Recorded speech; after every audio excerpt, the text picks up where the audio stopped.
주기도문 강해를 하다가 성찬 예식 그리고 추수감사 주일로 인해서 중단했었는데 오늘 계속 이어서 주기도문 강해 5번째 설교를 하도록 하겠습니다. 주기도문은 하나님의 나라와 그 뜻을 바라보는 상향적 기도와 이 땅에 있는 우리 사람들의 필요를 간구로 하려는 하향적 기도로 구성이 되어 있습니다. 지난번에는 일용할 양식에 대한 말씀을 드렸고 오늘은 용서에 대한 말씀을 드리려고 합니다. 이 땅에 살아가는 사람들에게 가장 중요한 부분은 아무래도 생존을 위한 양식이죠. 그리고 다음에 중요한 것이 인간관계 속에 있는 용서와 화해의 문제입니다. 우리 사람은 사회적 동물이고요. 가정과 교회나 학교나 직장이나 사회에서 관계를 맺고 살아갑니다. 우리 사람들은 죄인이기 때문에 상처를 주고 상처를 받고 살아갑니다. 이 세상에 완벽한 의인은 없고요. 완벽한 성자는 없습니다. 우리가 살아가는 삶의 자리가 관계 속에 엉클어지는 관계이죠.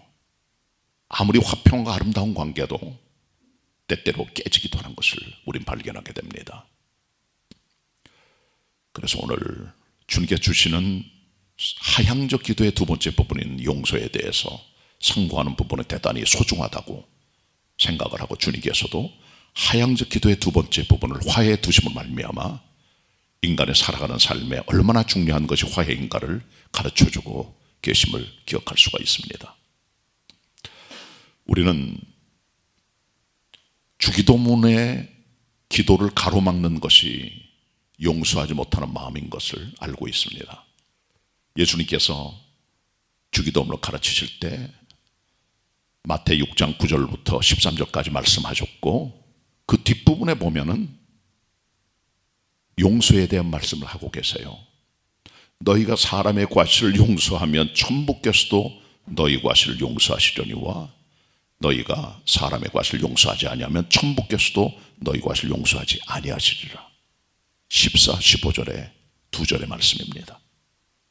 주기도문을 주시고 이 내용을 주신 이유는 용서 안 된 마음이 하나님께서 주시는 기도응답의 축복을 가로막는 방해물임을 보여주고 있는 겁니다.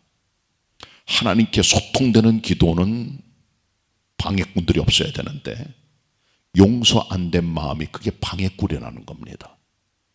우리는 이 용서 안 된 마음의 방해꾼들을 다 치워버려야 됩니다. 없애버려야 됩니다. 제거해야 됩니다. 지난 주일 욥의 고난과 감사의 심리학 설교를 하면서 뒷부분에 이런 얘기를 했습니다. 욥기 42장에 보면은 하나님께서 마지막으로 욥의 세 친구를 부르셨어요. 그리고 너희들은 숫송아지 7마리하고 수양 7마리를 욥에게 가져가 하나님께 번제로 드려라. 그러면 욥이 너희를 위해서 빌고 기도하리니 하나님께서 그를 기쁘게 받으시리라. 그랬더니 하나님께서 욥이 그들을 위해서 빈 이후로 욥의 공경을 돌이키셨다 그렇게 말합니다. 욥이 공경에서 돌이키게 된 것은 귀로 듣던 하나님을 눈으로 본 것으로 끝난 게 아니라 제사와 화해의 기도 때문입니다. 욥이 고난당할 때 세 친구는 격렬한 논쟁으로 욥을 공박하며 힘들게 합니다. 욥은 그들 앞에 자기의 의로움을 가지고 변호하고 하나님께 호소를 하죠. 하나님께서는 욥의 세 친구에게 말씀하십니다. 너희들의 한 말들이 내 종 욥보다 정당하지 못하다 라고 하면서 그들로 하여금 번제를 드리도록 명령을 해서 그들은 그 명대로 받들어 숫송아지 7마리와 수양 7마리를 가져다 욥 앞에서 함께 번제를 드리고 하나님과 먼저 소통을 합니다. 그랬더니 욥이 그들을 위해서 기도하였고 하나님께서 욥의 기도를 들으시고 욥을 공경에서 돌이키셨단 말이죠. 우리 인생의 많은 공경과 어려움들은 어떤 의미에서는 용서 안 된 우리 마음의 응어리 때문인지 모릅니다. 기도응답이 안 되고 하나님의 축복을 가로막는 많은 이유들은 우리 속에 있는 응어리들 때문입니다. 욥 세 친구와 함께 설전을 벌이면서 그 안에 응어리가 생기고 원한이 생기고 미움이 생기고 그렇게 됩니다. 그러나 그들을 위해 기도하고 축복과 용서를 선언하고 번제를 바칠 때 하늘의 문이 열리고 응답이 역사하고 고난이 끝나고 갑절의 복을 얻게 된 것을 기억하시면서 이 땅에서 풀 때 하늘에서 풀리는 거예요. 그 말씀을 꼭 기억하시고 우리 삶에 많은 얽혀있는 부분들이 여러분 속에 있는 응어리들임을 기억하시고 이것을 풀어버리고 용서와 화해를 통해 하늘로 가는 길을 뚫어낼 수 있는 성도들이 다 되시기를 축원합니다. 오늘 본문 같이 보도록 하겠습니다. 마태복음 6장 12절이 오늘 설교 내용입니다. 6장 12절입니다. 같이 읽겠습니다. 시작. 우리가 우리에게 죄 지은 자를 사하여 준 것 같이 우리 죄를 사하여 주옵시고. 아멘. 이 본문은 대단히 독특한 본문이에요. 왜 그러냐 하면요, 다른 성경 본문을 보면 내가 너희를 사한 것처럼 너희도 가서 내 형제를 용서하라, 그렇게 보통 되어 있어요. 내가 너희를 사랑했으니까 너희도 형제를 사랑하라. 하나님의 사랑이 먼저고 그 다음에 우리 사랑인데 주님께서는 여기서 조건을 거세요. 우리가 우리에게 죄 지은 자를 사해 준 것 같이 우리의 죄를 사하여 주옵시고. 이 말은 굉장히 강력한 드라이브입니다. 하나님의 사랑과 은혜와 용서가 내 안에 들어와 남을 용서하는 게 아니라 내가 용서하지 않으면 내게 가해한 사람들을 내가 사하지 않으면 나도 널 용서할 수 없다. 그 말은 용서 안 된 사람도 용서가 안 된다, 그 말이에요. 대단히 무서운 말입니다. 이런 강력하고 무서운 말을 왜 준비했을까요? 우리 삶에 그만큼 용서가 우리 삶을 좀먹는 무서운 곰팡이임을 알고 계신 거예요. 주님께서는 이렇게 우리들로 하여금 치환요법을 사용하여 내가 너를 사랑하였고 내가 너를 용서했으니 너도 남을 용서하라 하신 게 아닙니다. 용서하지 않으면 내 용서도 없다, 남의 죄를 사하지 않으면 나도 너를 사하지 않겠다, 그런 강력한 말씀을 하시고 있는 이유는 그만큼 우리 속에 있는 용서 안 된 마음들이 우리의 삶에 큰 걸림돌이요, 기도응답을 가로막는 방해물이요, 하나님의 축복을 가로막는 것들임을 알고 주시는 말씀임을 기억하셔야 됩니다. 자, 순서적으로 일단 용서의 근거를 여기 주님 말씀하세요. 12절 뒤에 보면 우리의 죄를 사하여 주옵시고 그랬어요. 우리가 남을 왜 용서할 수 있습니까? 그것은 용서의 근거가 있어요. 용서의 기반이 있어야 되는 거 아니겠어요? 무조건 용서가 안 됩니다. 억지로 되는 게 아니거든요. 그 기반은 하나님의 사랑입니다. 하나님의 사랑에 내 마음을 감쌀 때 우리 안에 하나님의 사랑이 들어와 용서할 수 있는 힘을 얻게 되는 겁니다. 하나님의 우리를 용서하신 사랑을 가장 잘 담아주고 있는 본문이 누가복음 10장에 나오는 돌아온 탕자의 비유입니다. 비유입니다. 잃어버린 양의 비유, 잃어버린 드라크마의 비유, 그리고 잃어버린 양의 비유가 나옵니다. 잃어버린 아들의 비유가 나옵니다. 어떤 사람의 아들이 둘이 있었어요. 두 번째 아들이 아버지 앞에 자기 분깃을 달라고 요구했고 아버지는 주었고 그는 그 아버지가 준 분깃의 전 재산을 다 가지고 먼 나라에 갑니다. 허랑방탕합니다. 다 허비합니다. 궁핍하게 됩니다. 그 나라에 흉년까지 듭니다. 먹고 살 길이 없어요. 그래서 그 나라에 있는 백성 중 하나에게 붙이는 종이 됩니다. 이 사람이 하나님을 들에 나가서 돼지를 치는 겁니다. 돼지들이 먹는 주염 열매라고 있어요. 그것도 주는 사람이 없습니다. 줄여 죽게 됩니다. 그때 그가 생각합니다. 내 아버지 집에는 양식이 풍족한 품꾼이 얼마나 많은고 나는 여기서 줄여 죽겠구나. 이제 내가 하늘과 아버지께 죄를 얻었사오니 내 아버지에게 이렇게 말하겠다 라고 말하면서 나를 아들의 하나로 보지 말아주세요. 품꾼의 하나로 봐주세요. 내가 그렇게 말아야지 하고 아버지 향해 집으로 돌아갑니다. 성경은 말합니다. 아버지가 밖에 나와서 상거가 뭔데 거리가 멀리 떨어져 있는데 아들이 오는 걸 봅니다. 그는 달려나갑니다. 목을 끌어안습니다. 그리고 입을 맞춥니다. 아들이 말합니다. 제가 하늘과 아버지께 죄를 얻었사오니 아버지의 아들이라 일컬음을 얻지 못하겠나이다. 그때 아버지가 종들에게 명령합니다. 어떤 얘기도 안 하고요. 제일 좋은 옷을 이 아들에게 입혀라. 손에 가락지를 끼워라. 그리고 발에 신을 신겨라. 살찐 송아지를 잡아라. 먹고 즐기자. 죽었던 아들이 살아왔고 잃어버렸던 아들이 돌아왔다. 함께 잔치를 벌이자. 먹고 즐겼다는 기록으로 본문의 내용이 일단 끝나게 됩니다. 탕자가 돌아왔습니다. 아버지는 어떤 말도 안 했어요. 그냥 받아준 겁니다. 어떤 비난도, 어떤 야단도, 어떤 공격도 하지 않았습니다. 과거를 묻지 않았습니다. 어떤 삶을 살았건 그냥 받아준 거죠.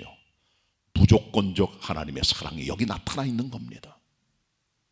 제가 어떤 교회 목회할 때 자매님 한 분이 계셨어요. 30대 초반의 자매님인데 고향 땅에서 잘 살고 있는데 남자를 만난 거예요. 근데 그 남자를 아버지가 싫어해가지고 이 자매가 도망 다닌 겁니다. 아버지를 피해서 연애하고 둘이 몰래 만나고 아버지 눈에 띄면 큰일 나니까 결국 둘이 너무 사랑했지만 아버지가 반대해서 결국 서울에 올라온 거예요.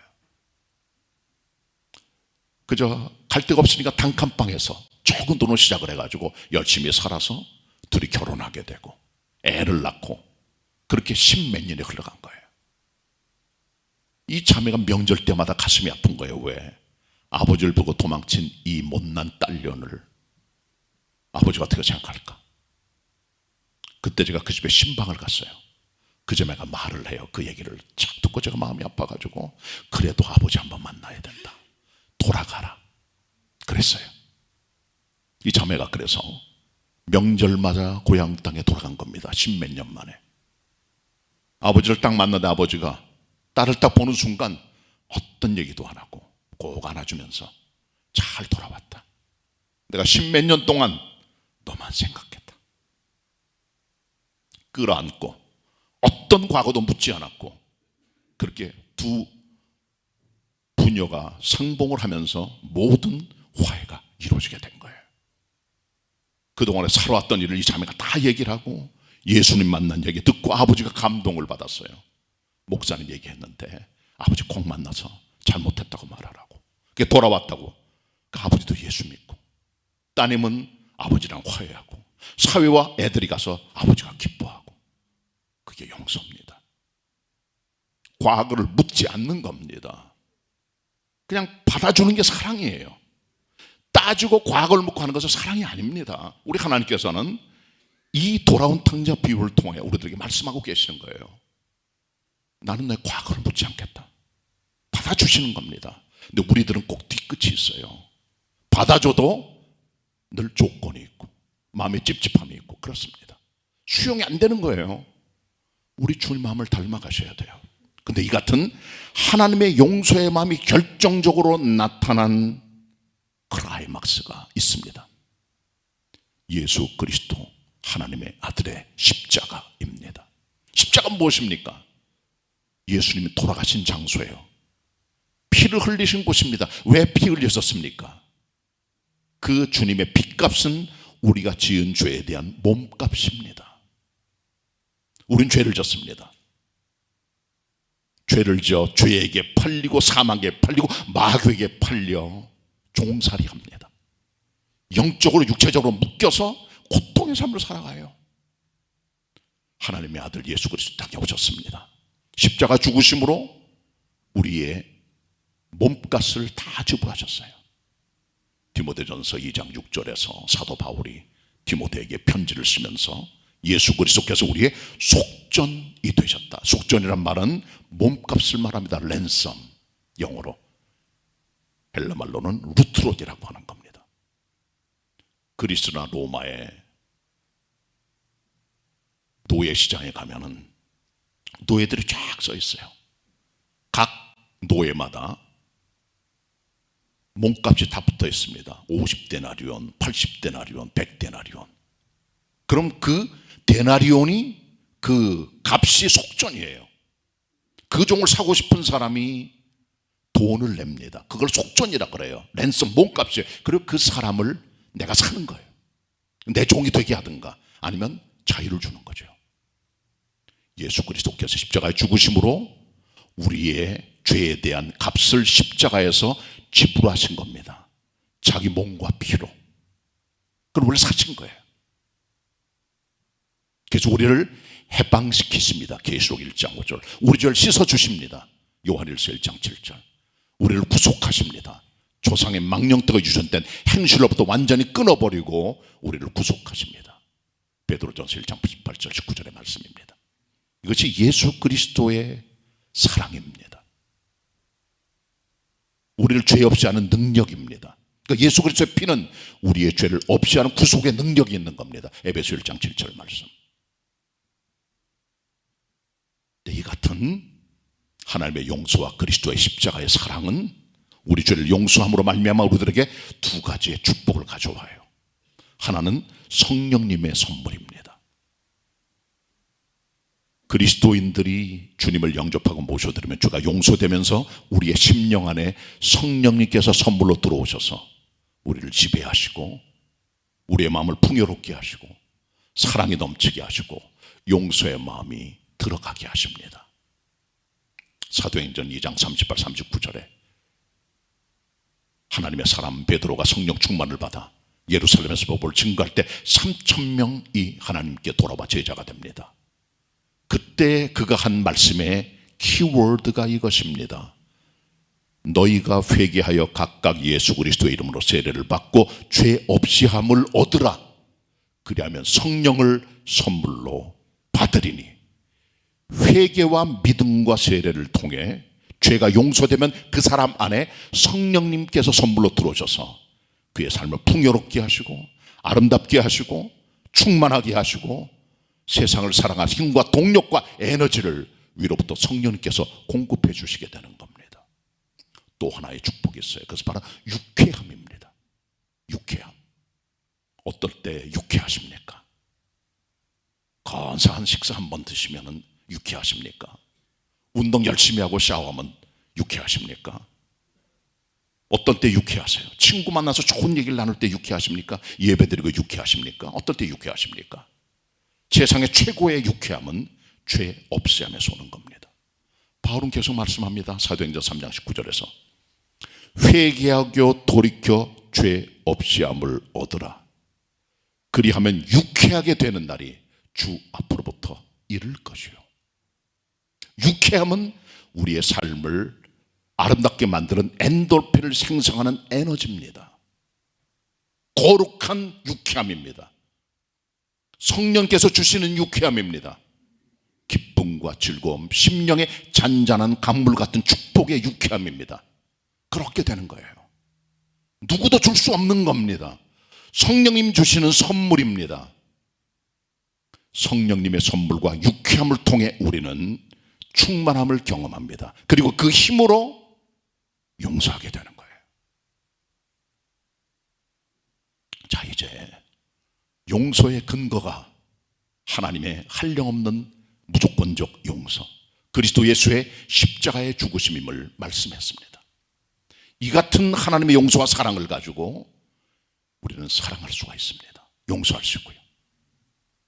오늘 봉독된 본문 마태복음 6장 12절에 보면 우리가 우리에게 죄 지은 자를 사해 준 것 같이 우리의 죄를 사하여 주옵시고, 주님께서 이 본문을 통해 우리들에게 강력한 드라이브를 걸고 계시잖아요. 하나님께 사함 받았으니까 사하라는 것이 아니라 사하지 않으면 하나님의 사랑도 없다는 것을 보여주고 있잖아요. 이 본문을 가만히 보세요. 우리가 우리에게 죄 지은 자를 사해 준 것 같이. 우리가 누굽니까? 우린 피해자예요. 우리에게 죄 지은 자가 누굽니까? 가해자입니다. 우린 평생을 살면서 피해자만 되는 건 아닙니다. 오늘의 가해자가 내일의 피해자가 되고요. 오늘의 피해자가 내일의 가해자도 됩니다. 요즘 교통사고 나면은 퍼센트로 따지더라고요, 보험사에서. 100대 빵은 그렇게 많진 않아요. 완벽한 상대방의 과실 100대 빵이죠. 그러나 보통 그래도 90대 10, 8대 20, 80대 20, 아니면 70대 30, 60대 40, 아니면 50대 50 이렇게 나갑니다. 100%는 아니에요. 그 사실입니다. 우리 사랑관계도 마찬가지입니다. 100% 인생을 살면서 우리가 완벽한 하나님이 아니기 때문에, 신이 아니기 때문에 우리는 100% 피해자나 100% 가해자는 없어요. 그러나 주된 가해자, 주된 피해자는 있는 겁니다. 인간관계 속에 벌어지게 됩니다. 우리는 피해자예요. 그리고 우리에게 죄를 지은 사람은 가해자입니다. 둘이 같이 나가잖아요. 가해자를 피해자가 용서하고 죄를 사하라는 게 주님의 메시지잖아요. 우리는 여기서 마태복음 18장 21절로 35절의 말씀으로 돌아가야 돼요. 자, 여기 나오는 죄라는 말, 12절에 나오는 이 죄라는 말을 헬라 말로 오페일레마라, 오페일레마라 그래. 이 말의 의미는 경제 용어인데 채무 관계 속에서 얻어지는 빚을 말하는 거예요. 그게 그 빚을 말하는 겁니다. 그러니까 다른 말로 하면 가해자는 남을 괴롭게 했기 때문에 그 사람이 채무자가 되는 거예요. 그리고 피해를 당한 사람은 채권자입니다. 권리가 있는 거예요. 맞았으니까, 고통을 당했으니까. 그 관계를 말해주고 있는 겁니다. 그러니까 채권자 채무자 관계를 보여준 것이 마태 18장 말씀인데요. 한 번은 베드로가 예수님께 여쭤봤어요. 우리가 남을 어떻게 용서할 수 있습니까? 몇 번이나요? 예수님 말씀하시기를 70번씩 7번이라도 하라고. 그러면서 이 비유를 말씀하셨어요. 어떤 왕이 계셨는데 그 왕 앞에 그의 밑에 있는 종들하고 이제 회개하고 계산한 시간이 됐어요. 근데 그 밑에 있는 종이 1만 달란트를 빚진 겁니다. 왕 앞에. 살려달라고, 용서해달라고, 내가 최선을 다해서 처자식 팔아서라도 내가 갚겠다고 열심히 얘기를 하면서 애원합니다. 그것을 본 왕인 너무나 그 사람이 불쌍해서 1만 달란트를 탕감해 주었습니다. 1만 달란트는 얼마나 될까요? 지금 숫자로 계산 안 되지만 어떤 분은 수조 내지 수십조라고 말한 분이 계십니다. 이것은 탕감할 수 없는, 갚을 수 없는 엄청난 분량의 무한대의 액수를 말하는 겁니다. 갚을 수 없는 거예요. 그걸 탕감받은 거예요. 이 사람이. 할렐루야죠. 기쁜 마음으로, 유쾌한 마음으로 이 사람 바깥에 나갔는데 자기 동료 하나가 지나갑니다. 근데 이 사람이 1만 달러 빚진 그 사람에게 100데나리온 빚을 졌습니다. 1만 달란트에 비해서 100데나리온은 이거 세 발의 피입니다. 그야말로 100데나리온은 남자 한 사람이 하루 일해서 밟는 하루 품삯 1데나리온 곱하기 100일이에요. 그러니까 대략 1,000만 원에서 2,000만 원 정도로 추정을 합니다. 지금 화폐 가치로 환산한다면 힘쓰면 갚을 수 있는 돈이에요. 애를 쓰면. 근데 1만 달란트는 갚을 수 없는 겁니다. 근데 그 사람이 그 은혜를 받았는데 1만 달란트 빚진 이 사람이 겨우 100대는 빚진 사람에게 목을 딱 조이면서 너 빚진 거 내놔라 이놈아. 그 사람이 말합니다. 내가 모든 걸 팔아서도 갚을 테니까 용서해달라고. 아니야, 내가 갚기 전까지는 내가 널 옥에 가둘 거야 하고 옥에 가뒀습니다. 그 모습을 본 동관들이 민망하잖아요. 그래서 왕 앞에 가서 얘기를 합니다. 임금님 보십시오. 왕으로부터 1만 달란트 빚진 사람이 100데나리온 빚진 사람의 빚을 탕감해 주지 않고 왕처럼 하지 않고 옥에 가두었습니다. 왕이 1만 달란트 탕감하는 사람을 부릅니다. 내 악한 자야, 내가 내게 은혜를 베풀어 1만 달란트를 빚진 것을 탕감해 주었거늘 너는 내게 100데나리온 빚진 자를 너는 용서할 수 없느냐. 그래서 그를 붙들어 옥졸에게 붙였다는 거죠. 거기서 다시 나오지 않아. 빚을 갚기 전까지. 그리고 주님 말씀하십니다. 이처럼 너희가 중심으로 형제를 용서하지 아니하면 이와 같이 되리라. 그게 본문의 결론입니다. 우리는 1만 달란트 빚진 자들입니다. 하나님의 아들의 핏값으로 용서된 그리스도의 종들입니다. 갚을 수 없습니다. 우리의 몸뚱아리, 여러분의 전 재산, 여러분의 생애 전체를 바쳐도 갚을 수 없는 그런 빚입니다. 그걸 탕감해 주신 거예요. 우리들은 우리에게 빚진 자들을 바라봅니다. 100데나리온짜리들입니다. 갚을 수 있는 빚들이에요. 그것을 탕감해 주지 않습니다. 1만 달란트 비해서는 정말 껌값입니다. 사람이 사람에게 짓는 죄는 갚을 수 있는 것들입니다. 용서와 사랑을 통해. 아주 큰 게 아니에요. 하나님의 사랑으로 될 수 있는 것들임을 주님께서 말씀하시고 있는 겁니다. 자, 우리가 가해자로부터 피해를 받을 때 가해자는 어떻게 피해자를 공격합니까? 주로 말로 공격을 해요. 말로. 힘들게 합니다. 가슴 후벼냅니다. 인격모독을 줍니다. 고통을 줍니다. 유언벌 패트립니다. 엄내게 만들어내고 지어내요. 막 그냥 그 사람 매장시켜버립니다. 어떤 때는 때립니다. 갑질을 합니다. 뺏어버립니다. 죽이기도 합니다.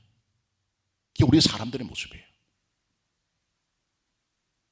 이 같은 가해를 하는 사람 반대편에는 피해자가 서 있잖아요. 피해자가 누굽니까? 여기 나는 우리예요. 우리는 어떻게 반응합니까? 두 가지로 반응해요. 첫째는 보복입니다. 보복.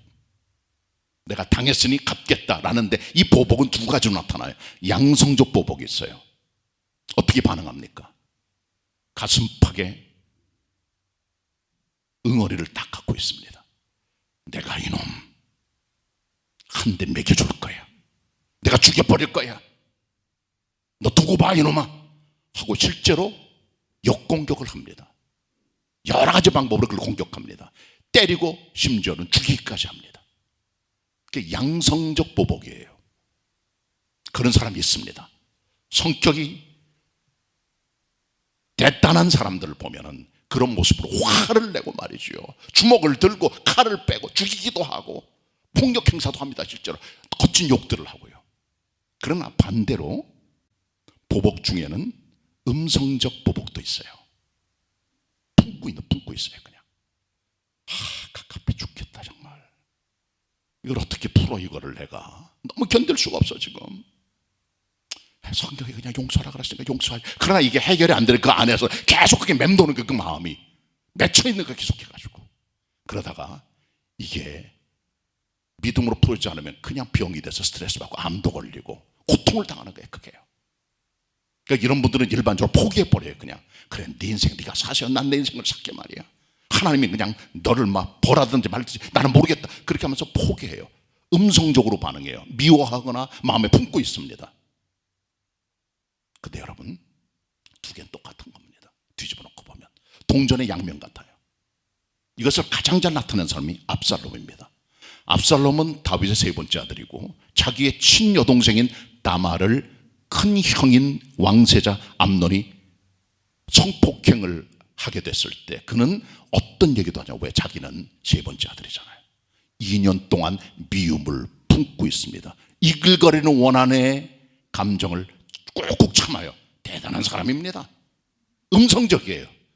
2년 뒤에 양털 깎는 날 압살롬을 칼로 찔러 죽이고 외할아버지께 도망을 치게 되죠.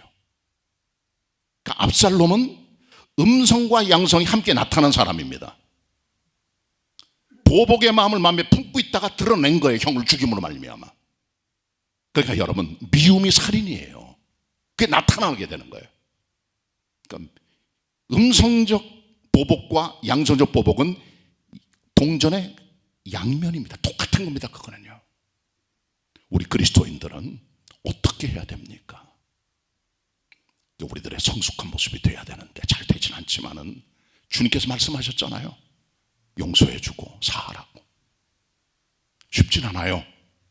하셔야 됩니다. 힘들어도 그리스도의 마음을 가지고. 왜 그러냐면 성경에 보면은 용서했던 인물들이 꽤 나와요. 그들을 하나님께서 우리들에게 샘플로 보여주셨어요. 이들을 봐라 말이야. 이들도 했다 말이야. 너희도 할 수 있다고 말씀해주고 있는 거죠. 먼저 요셉을 보세요.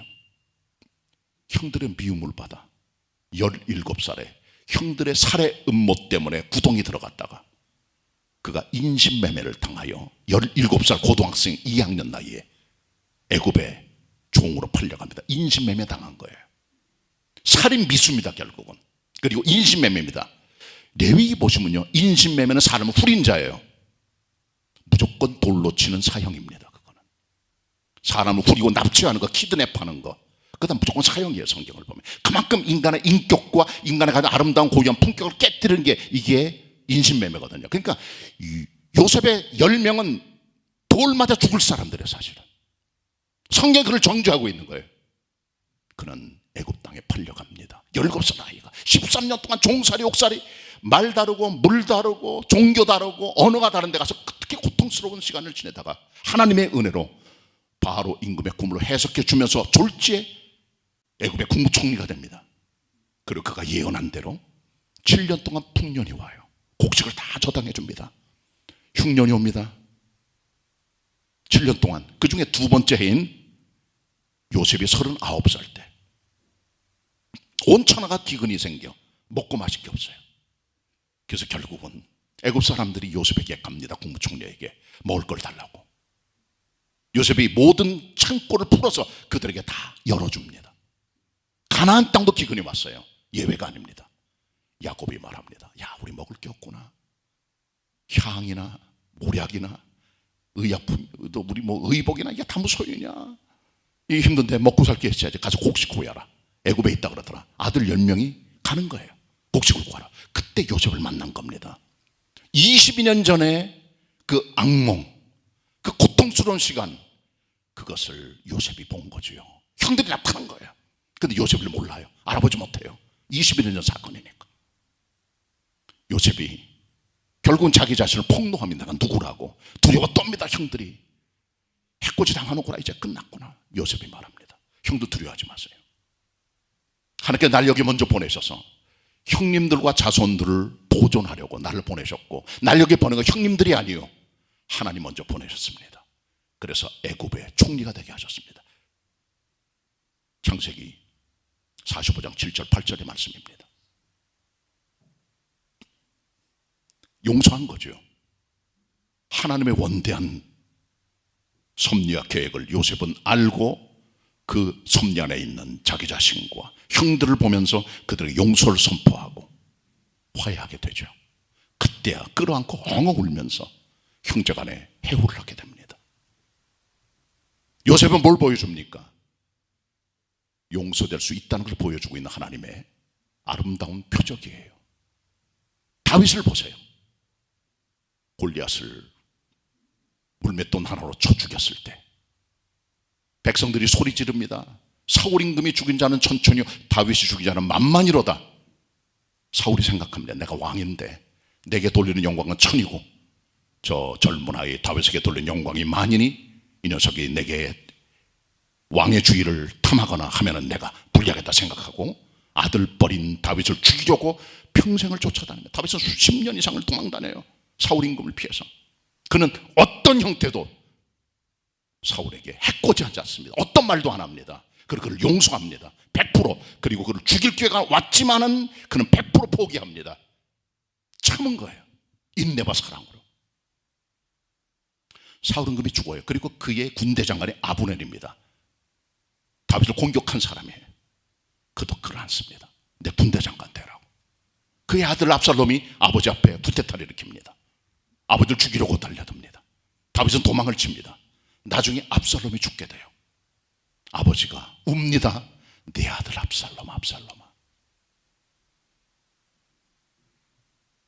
압살롬에게 붙었던 다윗 임금의 장군이 있어요. 아마사입니다. 다윗은 그의 가신이에요. 압살롬이 부태탈 때 거기 붙었습니다. 전쟁이 끝나고 나서 다윗이 아마사를 불러서 군대 장관으로 삼습니다. 끌어안는 거예요. 하나님의 사랑으로. 이게 다윗 임금입니다. 우리 예수님을 보세요. 우리 예수님. 불법 재판으로 예수님을 사형 판결 내린 산헤드린뿐 아니라 빌라도, 모든 군중들, 십자가에 못 박아놓은 사람들 다 보시고 십자가 죽으실 때 어떤 반항도 어떤 한 것 어떤 말도 안 하시고 딱 한마디 하십니다. 그들을 향하여 아버지여 저 사람들을 사하여 주옵소서. 저희들이 무엇을 하는 저희들이 알지 못하기 때문입니다. 누가 22장 34절 말씀. 스데반이 돌 맞아 죽습니다. 복음을 증거하다가 그때 그는 죽기 전에 이 말을 하고 잡니다. 주여 이 죄를 저들에게 돌리지 말아 주옵소서. 사도행전 7장 60절 말씀. 왜 주님께서 이런 용서의 모델들을 주실까요? 할 수 있다는 겁니다. 사도 바울은 로마서 12장 17절로 21절에서 이 여러 용서에 대한 내용들을 결론 냅니다. 악을 악으로 갚지 말아라. 모든 사람을 위하여 선한 일을 도모하라. 할 수 있거든 모든 사람과 화평하라. 너희가 원수를 친히 갚지 말고 하나님의 진노하심에 맡기라. 이게 바울의 결론입니다. 용서와 사랑과 죄 사해 주는 거 쉬운 게 아닙니다. 주님께서는 우리 인간 사이의 용서를 하나님의 용서의 조건으로 내거셨습니다. 그만큼 중요한 거예요. 행복하고 유쾌한 삶을 위해서는 우리 마음에 용서의 사랑이 흘러넘쳐야 되는 겁니다. 우리를 무조건적으로 받아주시고 십자가 죽으신 예수 그리스도의 핏값의 사랑을 마음에 간직하시면서 우리를 사랑하신 하나님의 사랑을 마음판에 새기고 용서와 사랑으로 나아갈 수 있는 하나님의 사람들이 다 되어 주시기를 바랍니다. 기도드리겠습니다. 하나님 아버지, 주님 말씀을 그대로 대언하였습니다. 우리가 우리에게 죄 지은 자를 사해 준 것 같이 우리의 죄를 사하여 달라는 기도를 가르쳐 주신 주님, 저희들의 마음에 주님 주시는 사랑과 용서와 은혜가 가득하여 그 사랑과 용서의 마음을 품고 사랑할 수 있는 우리가 되게 하여 주옵소서. 예수님의 사랑과 용서가 나의 것 되어 우리의 삶에 용서와 인자와 은혜가 풍성한 삶이 되게 하옵소서. 우리의 죄를 용서하신 예수 그리스도의 이름으로 기도드립니다. 아멘. 은혜 받은 말